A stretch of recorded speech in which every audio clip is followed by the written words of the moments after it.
Hey there, this is Renessa Boley Layne, and welcome to another conversation around creating your perfect work. If you follow me, you know that I am all about equipping you to discover, design, and get highly paid to do work you love, whether that means radically changing careers, launching a business, or bringing your big idea to life. And so today, we're going to talk about guerrilla marketing strategies to break into the hidden job market and land the career that you dream about. Now, you're going to think so far outside of the box today that it's not even funny. But I'm over the moon, literally, to be sharing the platform with not one, but two really cool guests, David Perry and Anita Martel. David is an executive recruiter and has personally closed over 1,000 searches with a near perfect success rate and has negotiated over $380 million in salary. Anita has a 30-year career as an international speaker on executive recruiting and job search techniques, and she's also authored several books on hiring and job search strategies. So that's kind of the formal bio of who they are, but let me tell you why I'm so fired up and I'm so excited to have them. Like, I want to give you my personal stuff. So when I decided to launch this interview series, I wanted to find someone who specialized in unconventional strategies around job searches, like the insider secrets that few people are using and all that kind of stuff. And so I literally went on Google and I was like, okay, guerrilla job search strategies. Like, that's what I was looking for. And lo and behold, I find the co-authors of Guerilla Marketing for Job Hunters. And I knew I had to get these folks on this interview series because I knew that their content would be so relevant and so helpful. And they were so gracious in immediately saying yes. And so this interview is going to reveal, how do you take full advantage of the hidden job market? How do you begin to get noticed? How do you find information that people are not using and leverage it to your advantage to really create work that you love? So get your pen and paper handy because you're going to be in for such a treat. And with that, I want to welcome both David and Anita. Thank you so much both for being willing to share with us. Well, thank you. Yep. Awesome.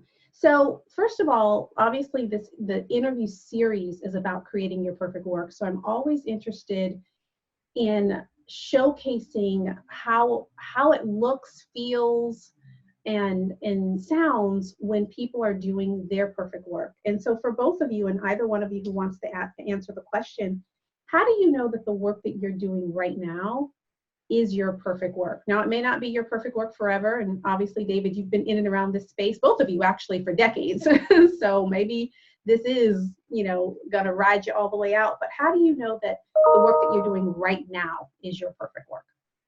You want me to go or you to go? You can go, and then I'll try. So Anita and I have been together since 1980. Mm-hmm. We met at summer camp, officer training camp, and we got married 6 years later. Oh, wow. In 1986. So we've been together now for almost 40 years. Wow.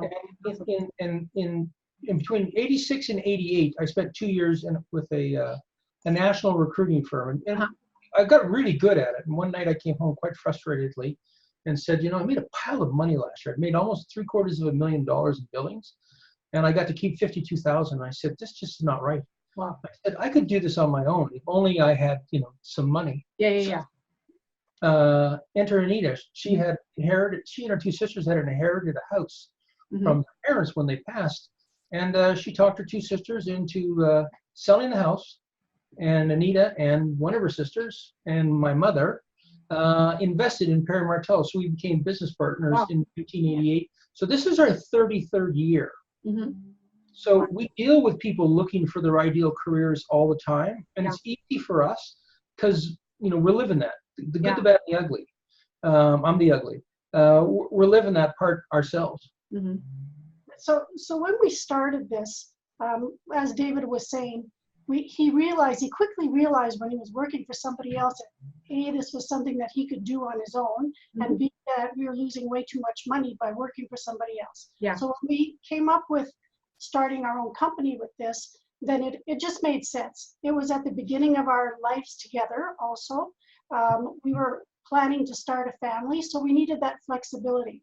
So when David and I started this company, David went in full pledge, and I was doing backup work. So Okay. all the administrative things, all the accounting, everything that was done in the background, that's what I was doing.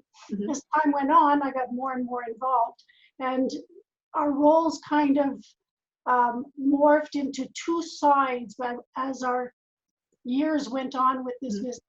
We did the executive search, and by doing that, we had very close contact with employers. And because we were doing executive levels, there's a big difference when you're working at the executive level, when you're hiring people, in how people interact together. Okay. So there's a lot of barriers that are removed because people have more confidence, self-confidence at that point, and it turns into more of a conversation. Long story short is that we discovered firsthand what it is that employers are really looking for. And we would be approached very often by candidates, people who are looking for jobs. We weren't a placement agency, we were an executive search firm. So that's when we got the idea to say, hey, why don't we take what we've learned so far and turn that into the other side of the coin, flip it over, and teach people how to really look for jobs, the way that they can actually find jobs. The system that they use now, and they're still using this now, and they've used it forever, doesn't work, or works very poorly at that. So we kind of turned it over, pulled out all the things that worked, and that's what went into all these different books. Awesome. No, they're great. I was pouring through, I was just pouring through the Guerrilla Marketing book, and so there's a lot of questions that I've outlined here, and we'll figure out where we take that conversation. But there are a lot of women who may be looking to create their perfect work, and they're often thinking, you know, I've got to find my dream job, right? But the overarching theme in your book is this idea about being found, right? Correct. And you say, quote unquote, being found is now the best way to guarantee you're always working. You need to understand how employers think and look for people so that you can be found. Tell us more about that. Do I go? Okay. So the concept is simple. If you're looking for your ideal work, you have to figure out what that is. So that takes a little bit of work. But once you've figured out what it is you want to do, then you need to figure out who you want to do it with. So that requires a little bit of work. So normally what people would do is the first two steps, and then they would wait until one of those companies ran an ad. Yeah. Or you found, you know, you networked with someone that said, hey, these people are looking for XYZ. What we teach you to do is do the first step, the second step, and then take that information and go out to the people that you know you want to work with, and then have a problem that you can solve, and figure out who the person is that you need to talk to have a coffee meeting, for example. Have a meeting to see if there's enough work there for you to have a new job created, or if there are enough problems that you can solve that they're interested in. So it's no longer waiting, it's actually figuring out what you want to do and then going out and making that happen. And it's a lot more effective way to do it, because what you end up with is you end up with a job that you really truly want to do. So you're excited about getting up in the morning, and that just has all kinds of, you know, wonderful self-perpetuating things happening around it. Absolutely. So I think for women, a large part for women is women my age, maybe not as much the women that are younger now, but we were brought up with certain ideas of how our life is supposed to be, what we're supposed to do, the sequence of events, and so forth. So when you sit down and we sat down with somebody in front of us, my generation, and said, okay, so what would you like to do? A lot of women feel very, very lost at that. They really don't have a clear idea of what it is that they would be their dream job, what it is that would occupy their time. They have little pockets here and there when they think, okay, I'd love to do that, or I'd love to do that. And if they know they've got their responsibilities, oftentimes are very much spread out. They don't have time to focus on the work. So part of the job search that we're teaching is how to figure out what it is that you really like. And it's by taking different skills. There's a system that we developed to do it, and to find out where those different types of jobs would be in the world or in the industries, to find out where they would be, and to take a look at, well, would I like to do this? Would I like to do that? So Mhm. it's not an assessment. It is just taking your skills and then working them together in different patterns to figure out where would you feel the most comfortable. And that's a big chunk at the beginning of what they need to do. Got it. After that, the rest, the searching and that comes along, but the figuring out what you want to do is the first step. Got it. But Got can it. I add to that? Yeah, please. So we started an exercise with a woman a couple of years ago, and I won't mention the name of the company, but she was the president of a large music label. Okay. Very accomplished. You'd recognize the theme songs, the tracks and the movies that they put stuff. I could mention them and you'd know exactly who I was talking about. So we took her through an exercise because she left the company she was with, great severance package. Now she wanted to go work for somebody else. We figured out who those companies were, and we actually helped her make the approach. What was most interesting is, as she was doing that, and it's fairly much a male-dominated industry, Mm-hmm. she realized that she was smarter than almost everybody that she met, Mm-hmm. and she had better connections. So in Interesting. the end, I mean, and this is $1 million salary package. In the end, she decided, opened her own company instead. Hmm. Sometimes that's what happens.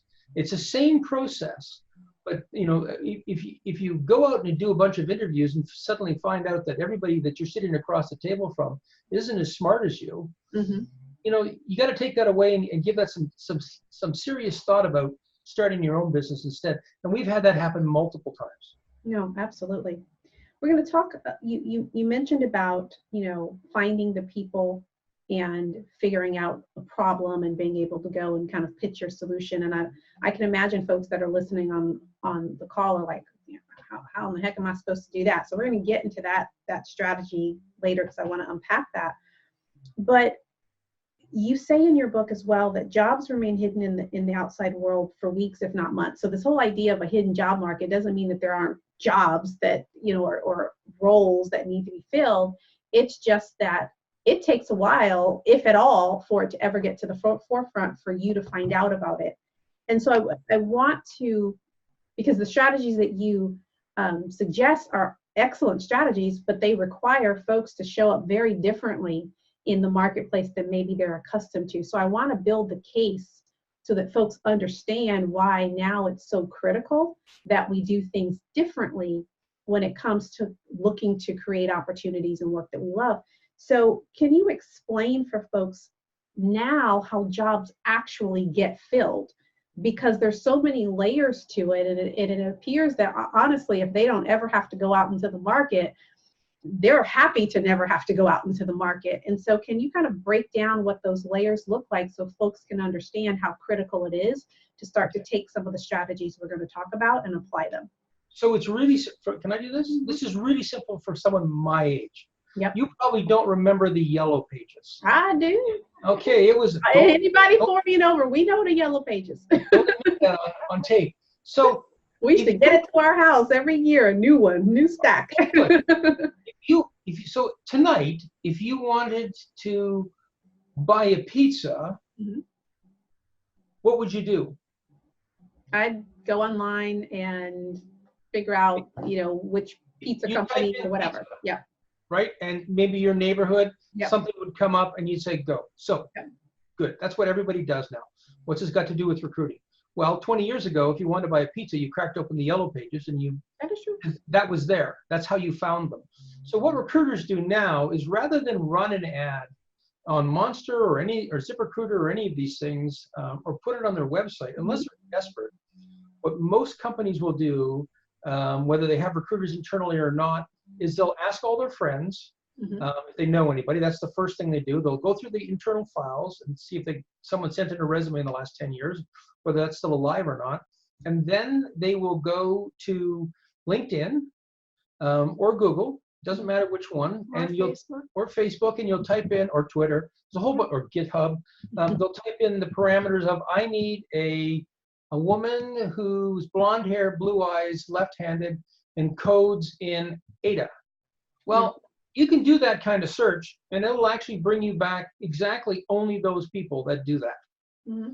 And so rather than run an ad and screen 1,000 resumes that come in, they will go to the net, on one of the social media platforms, they'll do that kind of search, and they'll find the 5 people that are exactly qualified, and they'll pick up the phone and say, hi, my name is, and I'm looking for, and I noticed, so can we have a conversation?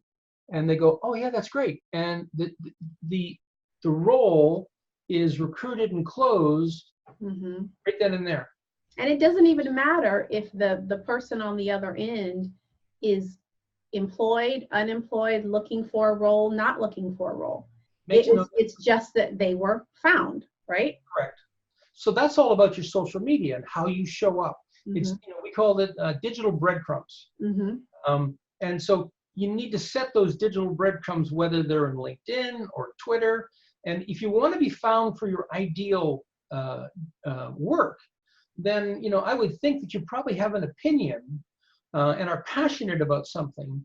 So if you're passionate about whatever it is, that's something you should talk about in a blog if you have one, or when you're commenting on somebody else's, or when you're on LinkedIn and the people that you follow and the groups that you're in. And, and I'll tell you a secret that probably 4,000 people on the planet know that have attended some of our private events. You want to be found for something you absolutely love? Do you know where you go? You go to Amazon. You go to Amazon and you find a couple of books that are written on that specific topic. And you make a comment. You say, I read the book, I like this, this, and this. Why? Because recruiters that are really smart, when they start a search, everybody goes to the same place. Everybody goes to LinkedIn. Everybody goes to Google. Everybody goes to Twitter to find people. Well, those same people get called all the time. So why don't you find the people that really love that? And you do that by going to Amazon and you pull up the top 10 list of books on the subject, and you find out, who really is interested in that subject and who's commenting. And, you can read their comments and make a semi-informed opinion on whether or not, they're superstars or not, because if they can't spell, if they can't write, you probably shouldn't be hiring them. So that's a shortcut that not many people in the world know.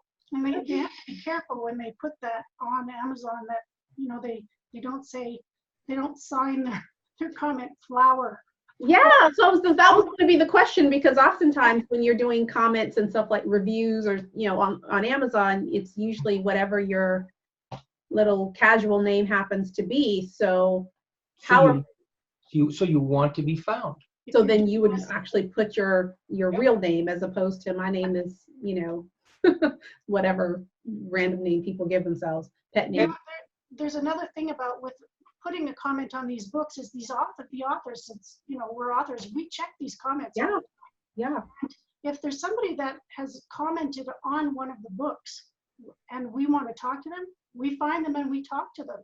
So that gives them now a link with an expert on whatever subject that they really like, and it gives them an opportunity to open up their networks even further, to get involved with people that are of the same mind, and then here you start growing very indirectly to these other networks. That's a really interesting idea.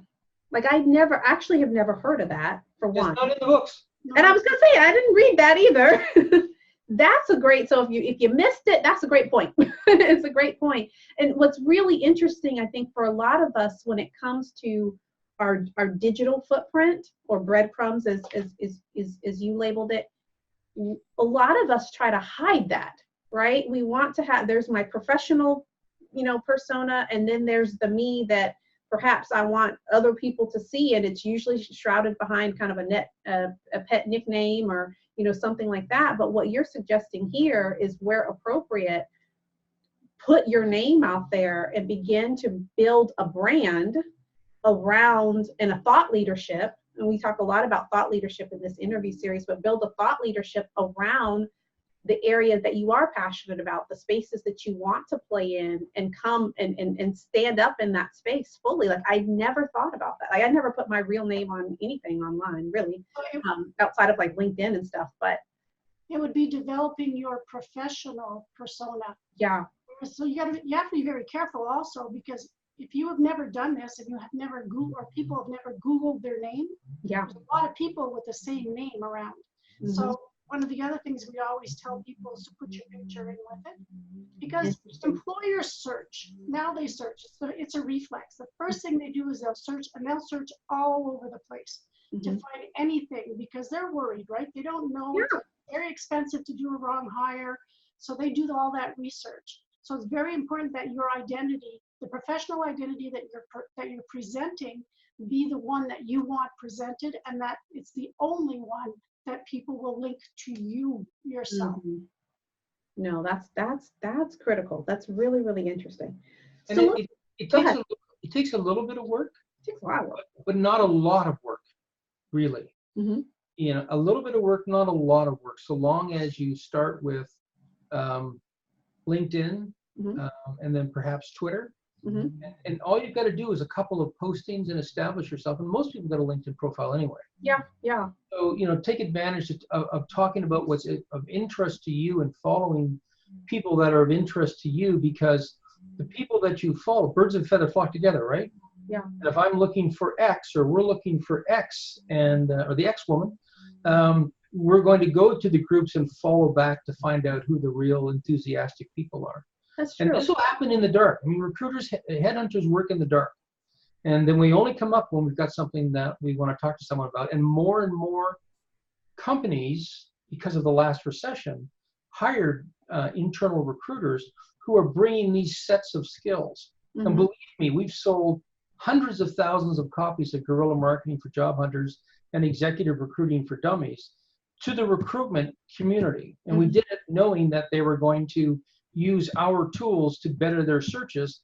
And the point was, we wanted that to happen, because then you get the right people in the right seats at the right time. And that actually drives scarcity, and scarcity works for us.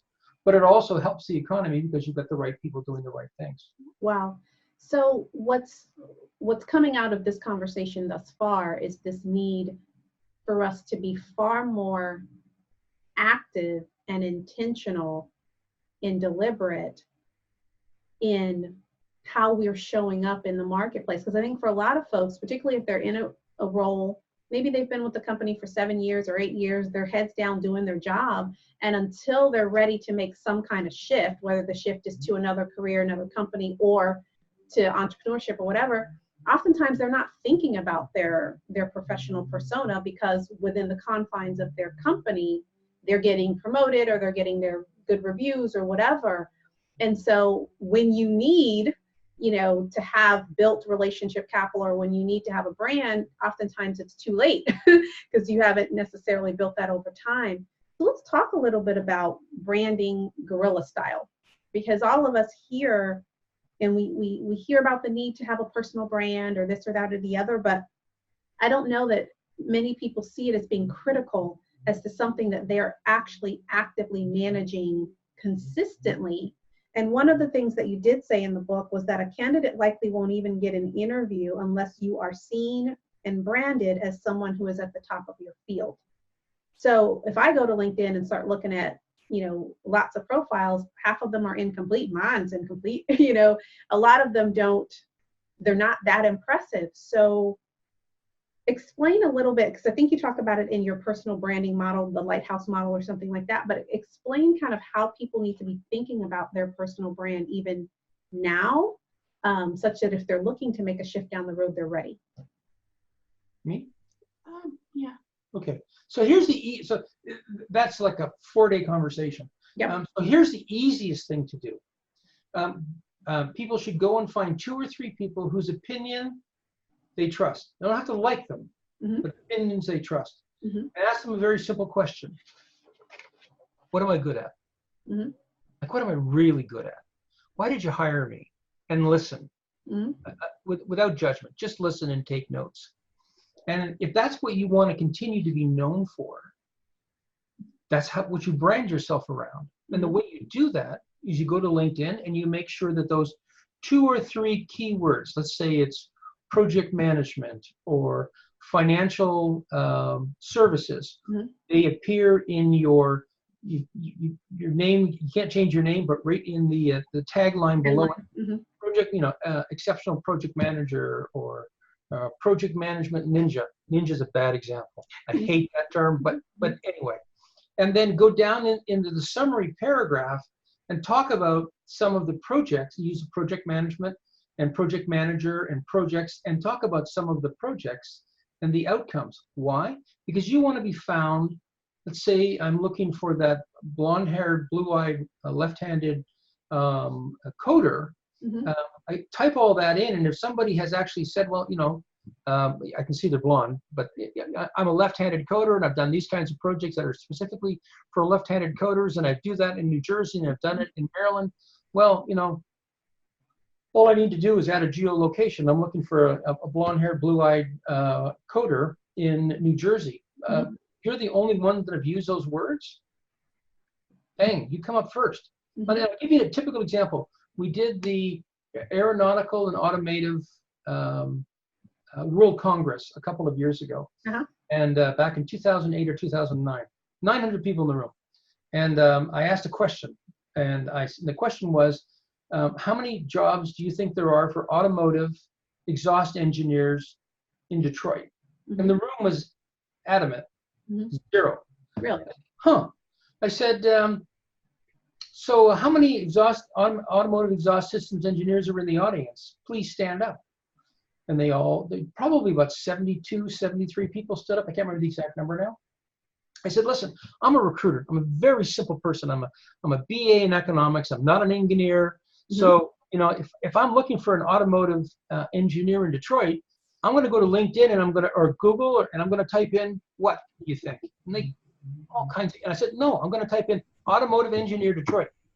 So remain standing if in your LinkedIn profile, I will find the words automotive engineer Detroit.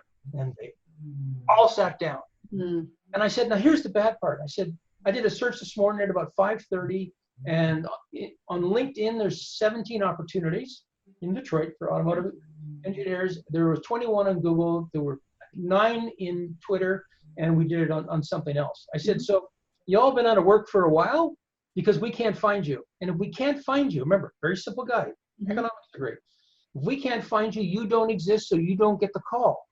So what's easier, waiting for me to call you?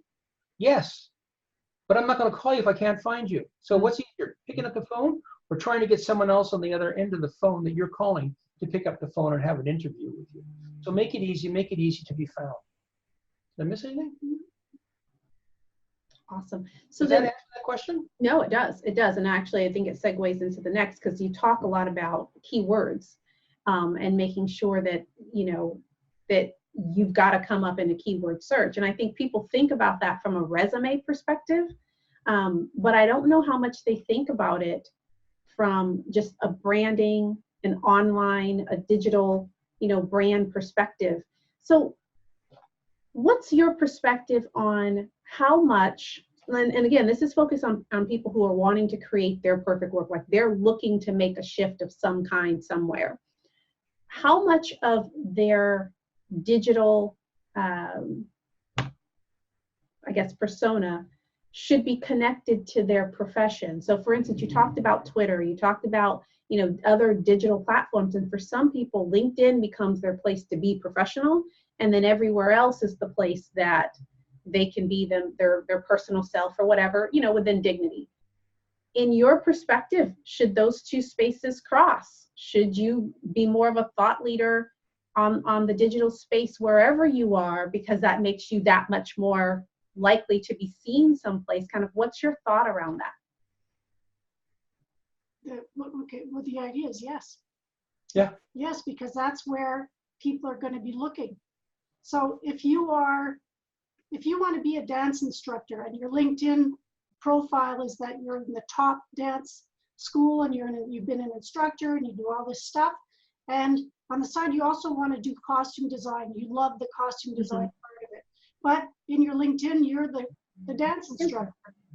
When you're on all the other social medias that are more personal than how you're kind of like sharing that you love the costume side, if these things are not tying together, you're not your professional persona is not going to come out that way. If you're really gravitating towards the costume design because you like that more, it's more comfortable, that's where you have more fun, that's what you really want to do, but you don't have experience professionally on it, link the two, go back and forth, and people will see, whoa, this woman has been a dance instructor for this many years, been at these schools, did all this, and hey, she does all these other things on the side, that the costume design, all these things too.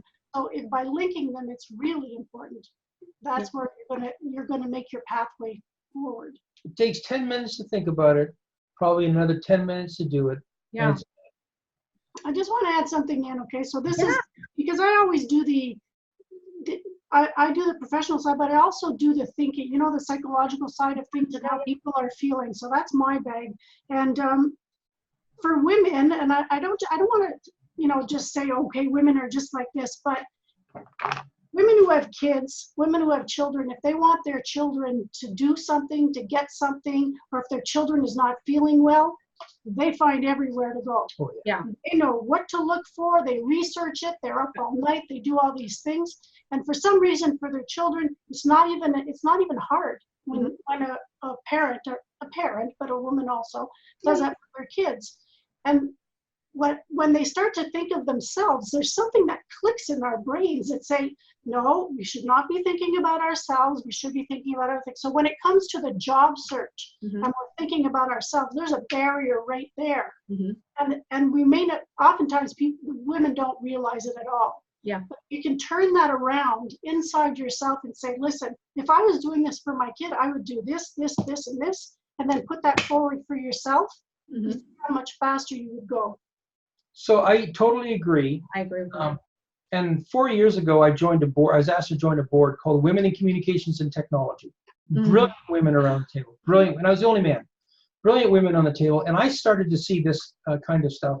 And in one of the meetings, we had a discussion about it. And I explained, I said, just like Anita did, you'll do this for your children, but you won't do it for yourself. So stop doing it for yourself and start doing it for your children. And what I mean by that is if you don't do this for yourself now, you're hindering and punishing your children short term and long term.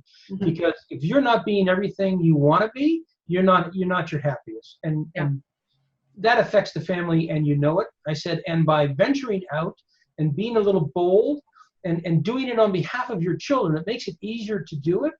And you're cutting a very clear path for your daughters and your sons to follow you. I said, and that's important. No, I think this whole conversation, this piece here is critical, because I do find that people kind of have two sides of who they are. And there's a whole opportunity that's being missed in terms of how we're positioning ourselves in the marketplace to be seen and to be found for who we want to be, not necessarily what the history of what I did before. And, you know, I've always been this, that, and the other. I think that's really, really critical. And I appreciate both of the inputs there. Can I bring up one more thing? Oh, go ahead. We talked about the board, sitting on a board. It doesn't matter what kind of board you sit on. Okay. But the minute you volunteer for a board or an activity outside of your normal profession, you've already elevated your status in the community and your visibility. It's a very simple thing to do. You know, sometimes even only, you know, an hour or two a month can make a phenomenal difference. And if you're really gung-ho, then you go and volunteer at whatever level you feel comfortable in whatever it is you want to do, whatever that happens to be. There's always volunteer positions, and that gets you into a larger extended network, and where people want to see you do well because they see you doing stuff out of the goodness of your heart anyway. There are volunteers that are needed everywhere in this world now. Every aspect, everywhere you turn around, people need volunteers to help the organizations go. So volunteering in something, even if it's a few hours a week, can make all the difference if it's in your area of interest. And I think what sometimes we miss is there's a strategy, and there's a strategy that requires some investment of of time and some investment of energy. And it's not something that just pops up and okay, today I've decided that I want to move from A to B. If you're thinking about this stuff, now is the time to be putting situations and planting seeds and such, so that then you can kind of reap a harvest off of those opportunities, because 6 months, a year passes by like that. Yeah. But there's a lot that could have been done from small seeds that have been planted very intentionally around that space that then compounds, and then boom, opportunities there.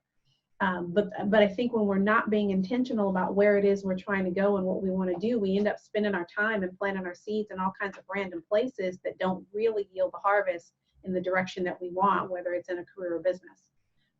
So all of these things that you're talking about, they're all doable, but they all have to kind of be done, and you got to kind of get moving and get in action. But that's where it becomes really important to try and sit down and figure out what it is you really like. Yeah. Because when you really like something, that's the base. If you really like something, you're naturally going to gravitate towards that. So laying down all those little seeds in different places, all of a sudden start to end up in the same garden. Mm-hmm. No, because they become all linked in the same direction. So that's the main ground. Your first step is really figuring out what it is you like and where you would like to be. Yeah, figuring out that space. Let's talk a little bit about strategy as we start to wind down time. And you brought this up, David, earlier in the conversation. Let's say someone has decided, I want to move and do whatever role. So they've got this idea. Maybe it's radically different than what they've been doing before. How do they begin to find decision makers that are in that space? Because your thing was figure out the folks who have problems and then be able to, present solutions to the folks that have problems. And that's how you end up being able to create positions for yourself. How do folks do that? Picking up the phone and asking, to meet for coffee for a VP or an SVP, that doesn't necessarily go too far. How would you suggest people start to build a very, streamlined strategy for connecting to potential folks and then being able to build the case for value? Networking with the newly departed. Now, when I say newly departed, I don't mean dead people. Seriously. Suzanne and I have had this discussion. What I mean by that is, and we've done this live on stage with people, but you've decided that you're going to go into we're going to go into dance. I want to be a dance or I want to be a scuba instructor. We're going to go way out there. I want to be a scuba instructor. So how do you do that? You can wait for an ad, and they probably won't let you because you don't have any qualifications. Or you can do what I started doing 30 years ago out of complete naivete. I started as a recruiter in construction, and I knew nothing about construction. Mm-hmm. But I knew I had to figure it out, otherwise I'd starve to death. Yep. So it's called Networking with the Newly Departed. It's very simple. You go to Google and you type in the name of the position that you want, or the name of the position you want in the company that you want to work with. Okay. And the word resume. Mm-hmm. Those three things. Mm-hmm. And what that tells Google to do is says, Google, go and find me everybody with that title that worked in that company that has a resume online. And that's what Google will do. It'll go and bring you back this list. And then you just go, Jackie Smith. And you click it and up pops Jackie Smith's resume. And you see, she worked there like 3 months ago. So that's newly departed. Mm-hmm. Not at the company anymore. You're not trying to network into the company because you can't. There's a whole bunch of reasons why you can't. Yeah. So just ignore it. So, you pick up her phone and you get her phone number and you call her up and say, hi, Jackie, my name is David Perry, and I'm doing some research on scuba diving, and I noticed that she used to be the vice president of scuba diving at, Aqua Fitness 5-star. Now she's going to come back and say, well, how did you find that out? And that's when you answer, I found your resume online when I did a Google search. I hope it's okay that I'm asking you some questions. I thought you might be one of the experts on this, or somebody who could really help me out with this. Because basically that is what you're doing. You're asking for help. Mm-hmm. When you want to find something out, you talk to people. And that's one of the barriers that in the Guerrilla job search that we really try to get rid of. You're talking to people. People are hiring people. Yeah. That feeling that we get that the employer is here and we're here when we're looking for a job, we want to get rid of that because we're going to be helping. The employee is going to be helping the employer and vice versa. So that's when we're talking with the newly departed and you sit down and some people will say, no, I don't want to talk about this. But other people will be only too happy to talk to you about it. You can find out all sorts of information that way, like what kind of school do you find would have been the best? What kind of training should I do? What kind of upgrades do I need to do? Should I be part of this organization or that organization? Like, what has worked for you? When you find somebody senior, they have a lot of opinions on this, and they've been around. They're wonderful, wonderful sources of information. And they want to tell you. Yeah. And we've It's run a compliment to them. It is, and we've run these things live. We were speaking to a room full of admirals and generals a couple of years ago, and one of the generals in the back, they're getting ready to retire, and they're scared spitless of going out into the real world.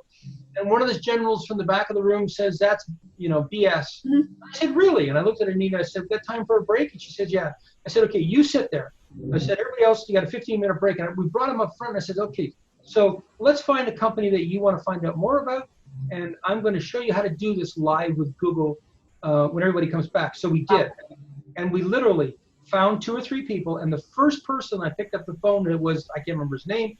I said, "Hi, John, my name is David Perry, and I'm doing some research on, and I know you used to work at this company. Would you mind if I asked you some questions, or can I give you a call later, because I know this is a work time, and ask you some questions?" He said, "Yeah, sure, here's my number." I said, "Thank you very much," and I hung up. Case closed. Okay, it's that easy. People just don't do it. So in this case, you're not pitching, because I think the mistake that maybe a lot of folks might make, they're, cold calling this person, and then they're, "Hey, I'm trying to get a job at such and such. I know you used to work there. Do you know anybody?" That's not the tactic that you're advocating here. No, what you're trying to do is save yourself some grief. What I mean by that is you pick 10 or 20 companies that you think you want to work at, but if you actually went through all the work necessary to find out, go into all the interviews only to find out that the company's full of schmucks, you've wasted like 5 hours of your life you're never going to get back. And that's something that when you talk to somebody on the phone, if they're not happy about the company that they left, if there's stuff going on, they usually talk about it. They don't hold back. So it gives you a chance also to be able to evaluate the company. Is this one of the best companies to work for or not? Maybe I should go to this one. Or they'll even suggest that it could come out in the conversation. You went to XYZ company, they're really great there because da-da-da-da-da. And then you probe more. It gives you a chance. You have a conversation going, well, really, who would I talk to if I wanted to talk to somebody over there? Oh, I've got a friend that, and then it starts. No. It's very simple. People are helpful. People want to help. Especially now, after the last, after the last 15 years of ups and downs in North America, and the fact that the social contract between employees and employers, it's not broken. It got shredded, and it got shredded by industry in the early 2000s, and everybody's now sort of been left out on their own, and every job now is temporary, and you're going to be kept on payroll only so long as your ability to add value to that organization. So you always have to be looking out for yourself, for your career, and for your family. Yeah. And everybody knows it now. It's accepted. No, I think this is excellent. It's interesting because you've got a number of different strategies actually in the book, and one that we don't quite have the time to get to is this whole force multiplier effect, and this idea of I like to call it stacking the cool, but you're applying lots of different strategies at the same time being able to kind of secure the opportunities that you're looking for. Well, you know what, we've got a couple minutes, so tell a little bit about just the concept briefly, even though we're not able to take as deep a dive as I'd like, and we'll just make sure people get the book and you're able to get a lot more detail in it, but just kind of give us a sense of what you mean by that and why that's powerful as a guerrilla strategy. So the force multiplier effect is actually a a military term. Okay. And it is, in essence, applying multiple tactics against the same target. Mm-hmm. That's the strategy, to apply multiple tactics. So, in the Army, you might go by land. Mm-hmm. You might hit your objective, but with the full force multiplier, when the armed forces go out, they go by land, they go by sea, they go by air. They go, around, through, and unders, all at the same time, so that they're hitting the same objective. Yeah. Most job hunters do is they wait for someone to post an ad, and then they apply, and they wait. Mm-hmm. That's the one strategy that they use. 98% of the people use that strategy, and that's their only strategy. So if you become more... So think of it as an advertisement. Christmas time, this company wants to sell their product, and nowadays they come at you in all directions. Yeah. Think about it that way. And that's what you end up doing, because you have to advertise yourself, but you have to come across in a real way. But still, the force multiplier effect definitely happening in advertising now. And it's easy to picture in your mind what that means, so you go that sort of direction. That's brilliant. I have never thought of it that way. And it's so easy to understand, right? Yeah, it's true. That's just brilliant. It's true, but it is true. I mean, I'm getting targeted by a company that I haven't hit unsubscribe on, but I get the text messages, and somehow they follow me on the internet, and then they'll be on social media popping up on the side of the profile, and they're all over the place just because I entered and at some point I'm just gonna have to surrender and buy because they keep showing up, right? And so as we think about some of the strategies we've talked about, the branding strategy and creating some thought leadership, that's part of that. Connecting the personal and the professional so that thread is consistent in terms of your digital footprint. That's another. Looking at that nearly departed type strategy, that's another. Like, there's so many different layers that we can be taking on at the same time that something's gonna pop off, right? And so so there's just a lot here. Obviously, this is a conversation that could be, it's an event a seminar that people can literally sit in and get all this stuff. But I cannot recommend the content enough. You got something? Go ahead, David. So I put together a book at one point because I taught this at different community colleges and at employment centers. And it's basically a workbook.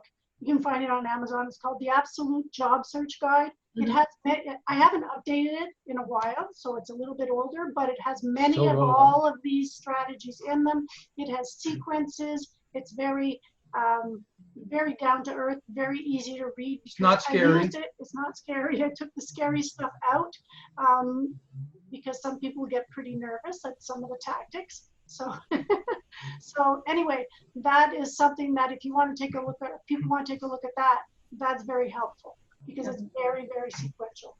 Can I give your readers a math lesson? Yes. This is important. So we've been running Guerrilla job search boot camps for the last 10 years. It's a 10-week program. Most people graduate in the middle of the third week, which is relevant. And here's the math. And the math all comes from the U.S. Labor Board of Statistics. And if I wasn't an economics grad and a statistician, I would never have bothered to figure this stuff out. But here's the easy math. The average North American spends 48 minutes a day looking for a job. The average job hunt in America just 2 years ago was between 38 and 40 weeks. If you do the math, if you multiply 45 minutes, so let's do 45 instead of 48. If you multiply 45 minutes a day times 5 days a week times 40 weeks, you end up with, I think it's 156 hours.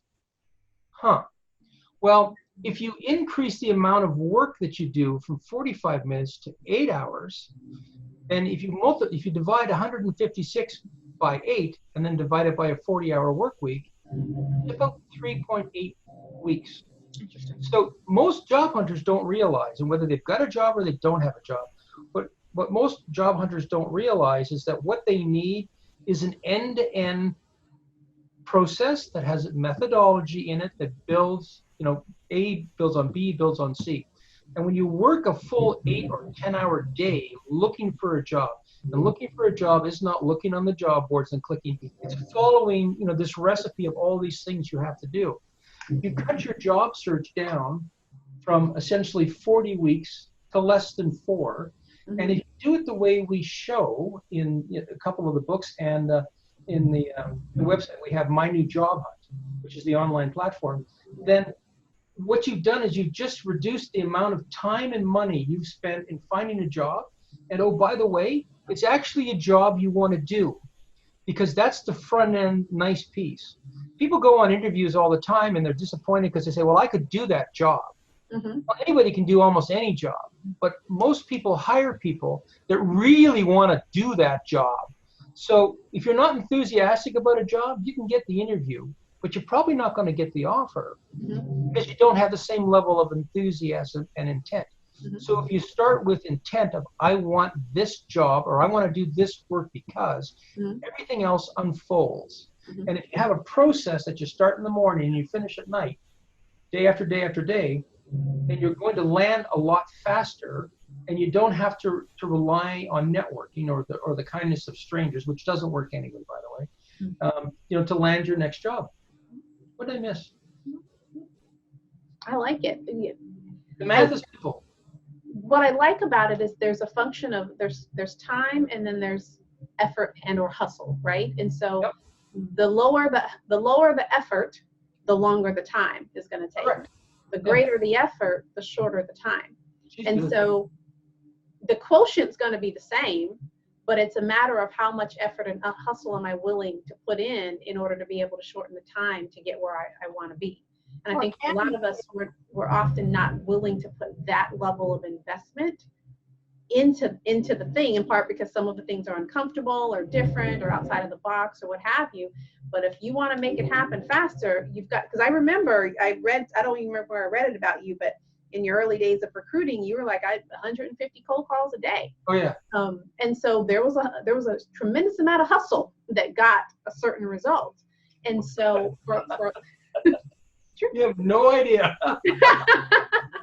But the reality is, for all of us, creating our perfect work is very possible, very doable. But there's a reality check that has to happen in terms of what we're willing to invest, whether it's time, money, energy, you know, whatever, in order to be able to make that happen, career or business. But this has been an incredible conversation.